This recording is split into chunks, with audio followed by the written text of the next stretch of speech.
Here we are back in this car, and today I'm going to give you a helpful hint on how to clean your Stay Rite filters for your pool.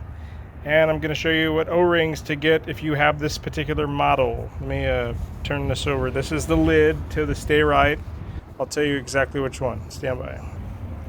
This is a Stay Rite model number Sierra 7 Mike 120.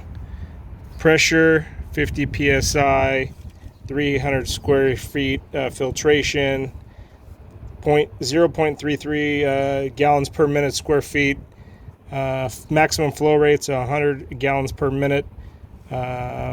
You've also got replacement modules, 100 square foot, 200 square foot. Here's the part numbers: 25021-0200 Sierra. The 200 square foot is part number 25022-0201 Sierra.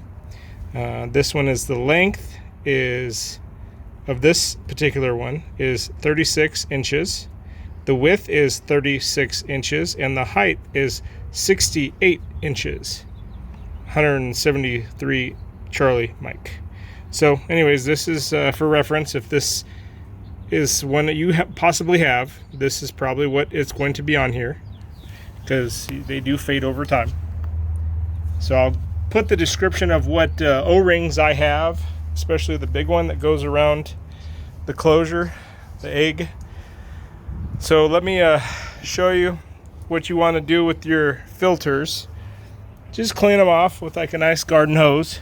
Not too much pressure, just enough. And once you do, let me turn this one on just a little bit. Once you do start cleaning it, you'll see what will come off of here.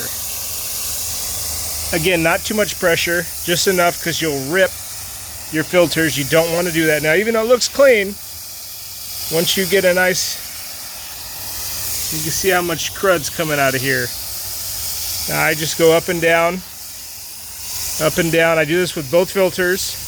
Same with the inside. I try and get inside and I try and go as close as I can. I do have a 90-degree tip that I can put in here, but let me go ahead and shut this hose off. So I do have a 90-degree tip that I can put in here and just slowly put down the inside, and then I flip it over and I do the same exact thing going from top to bottom, top to bottom. You can kind of angle it too at a 45-degree angle, top to bottom. Do the same thing for the both sides, and you want to do that to both filters.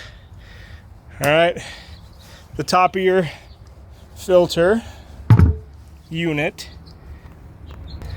looks like so. Make sure you get all the crud out of the lid, out of the top. Clean it out. Just make sure it's nice and clean. Clean all this area where your gas is going to go. Okay, so make sure you clean all this old lubrication out. The lube that I use this tube lube. It's a multi-purpose silicone with PTFE, waterproof. Okay, over here inside your unit you have two O-rings. You have one for the little, the big unit, and one for the little unit. I believe these are, I don't have the part numbers. I mean, I'll put them in the description, but there's two different numbers there. Okay, so there's one for the big filter, one for the little filter, the tall one that goes in the center. There's also this stick, and there's also your breather at the top. So make sure you clean this out. You can just pull this out.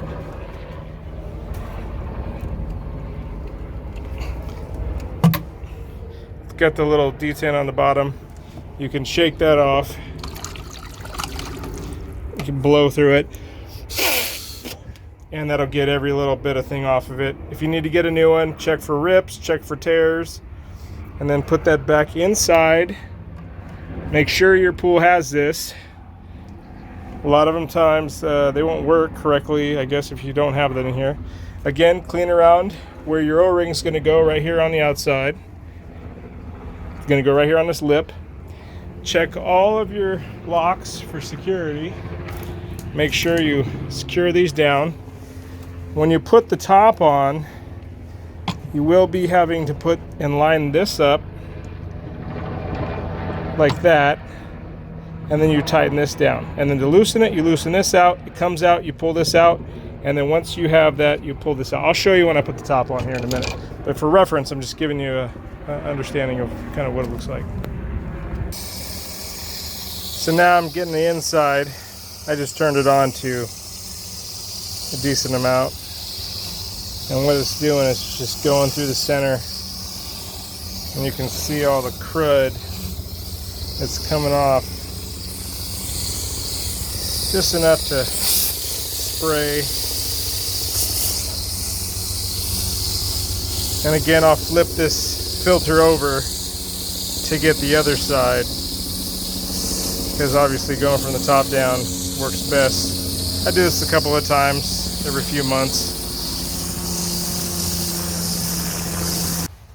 Alright, so once you have it clean, you can leave it out to dry a little bit. It doesn't really matter.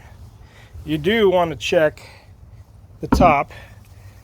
You can check your pressure gauge.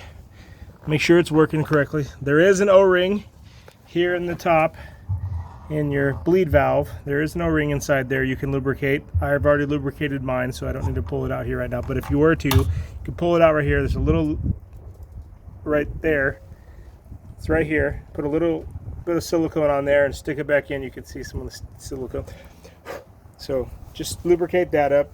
Check inside for any obstructions. Make sure there's no obstructions. Make sure it's all cleaned up.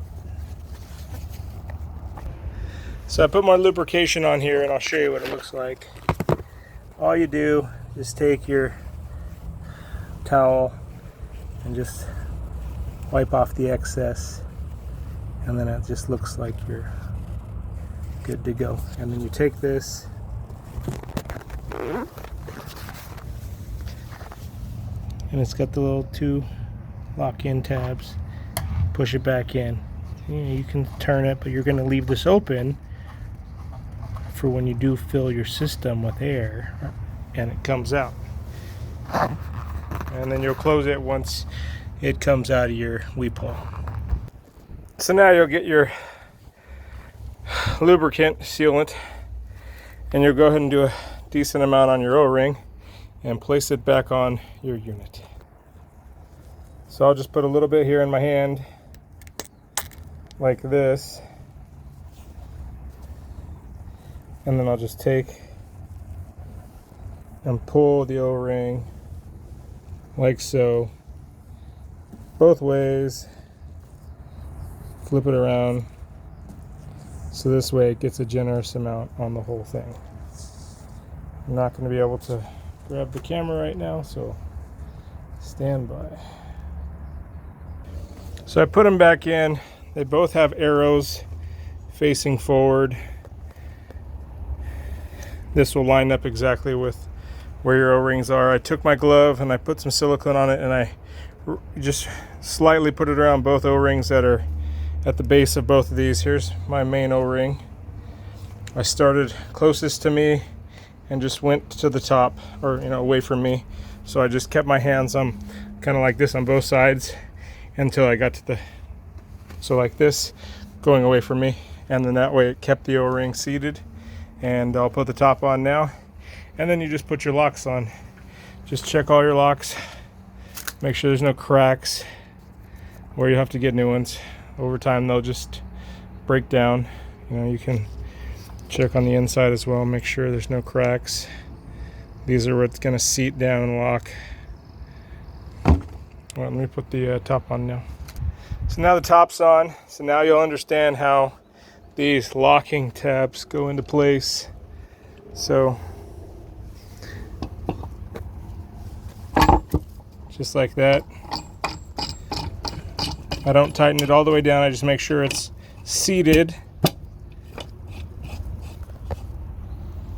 And then once I seat all of them, that little tab goes inside there and goes into place. Bring that down.